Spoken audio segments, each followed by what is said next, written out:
آپ تھوڑا سا جادو کے حوالے سے بتائیں کہ جادو ہے کیا، اس کی ڈیفینیشن یا اس کی تعریف کیا ہے؟ جادو کی تعریف کیا ہے، اس کی ڈیفینیشن کیا ہے، اس پر تو علماء کرام نے متعدد اس کا بیان کیا کہ جادو کی تعریف یہ ہے، جادو کی تعریف یہ ہے۔ ایک تعریف اس میں عرض کرتا ہوں جو واضح بھی ہے، جامع بھی ہے اور اپنے معنی کے اوپر منطبق ہوتی بھی نظر آتی ہے۔ وہ یہ ہے کہ جادو یہ ہے کہ کسی شریر اور بدکار آدمی سے کسی مخصوص عمل کے ذریعے ایسی شے کا ظہور ہو کہ جو عادتاً نہیں ہوتی۔ تو اب جیسے جادوگر کیا کرتا ہے کہ مثلا جادوگر جو ہے وہ ایک رسی پھینکے گا اور وہ سانپ بن کے لہرانا شروع ہو جائے گی۔ یہ ایسا ہوتا نہیں ہے کہ رسی سانپ بن جائے، لیکن جادوگر ایسا کر دیتا ہے۔ اور یہ کیسے کرتا ہے؟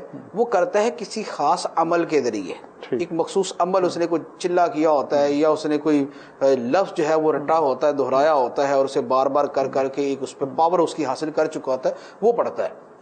اور یہ کرنے والا ہمیشہ بدکار اور شریر آدمی ہوتا ہے، یہ ہمیشہ شریر آدمی ہوگا، کوئی متقی صالح آدمی ایسی حرکت نہیں کرے گا۔ تو یہ ہے کہ کسی بدکار یا کسی شریر فاسق فاجر آدمی سے اس کے کسی مخصوص عمل کی وجہ سے ایسی شے کا ظاہر ہو جانا کہ جو عام طور پر وقوع پذیر اس طرح ہوتی نہیں۔